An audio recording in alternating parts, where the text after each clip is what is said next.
Let's move on now to Observer and big events in the capital today. Sajeela, have you got this one? So, yeah, there was that. I'm surprised I didn't know about this. Normally I would attend one of these things. So thousands attend London rally to demand general election. So the protest was by the People's Assembly campaign group, also calling for action on cost of living crisis. Yes. Obviously, everyone's really, really angry. And it's not unreasonable to ask for it. The protest, called Britain is Broken, kind of, sort of does what it says on the tin, was organised by these people and supported by groups including the CND, Unite, Just Stop Oil and Extinction Rebellion. They need a more catchier kind of little encompassing... They do, but again, it's one of these protests that draws together all sorts of different activist groups with different agendas. Austerity seemed to have been the most important thing to hear. But austerity is a massive thing. The speakers were Mick Lynch, General Secretary, as we know, they were going to have a strike, but now they decided to cancel it.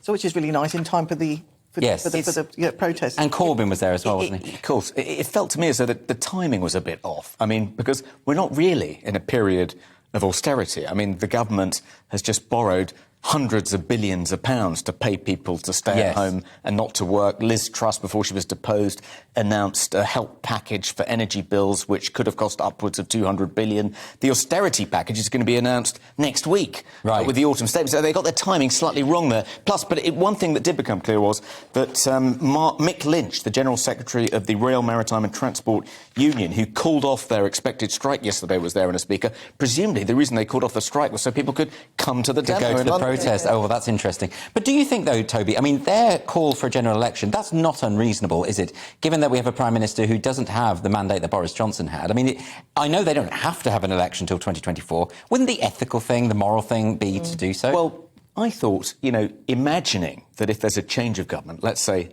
there was a general election tomorrow and Keir Starmer's Labour Party win an overwhelming majority, I'm not sure they're going to do much different to what Jeremy Hunt is about to do. I mean, the fact is we are at the beck and call of the bond markets, and if we borrow any more money, then gilt yields are going to rise and the country's going to go bankrupt. So, I mean, imagining that we'll be in a less austere period and we can increase public expenditure to kind of lavish levels of change of government is naive. I'm sure I agree with you in that. A change of government isn't necessarily going to make things better.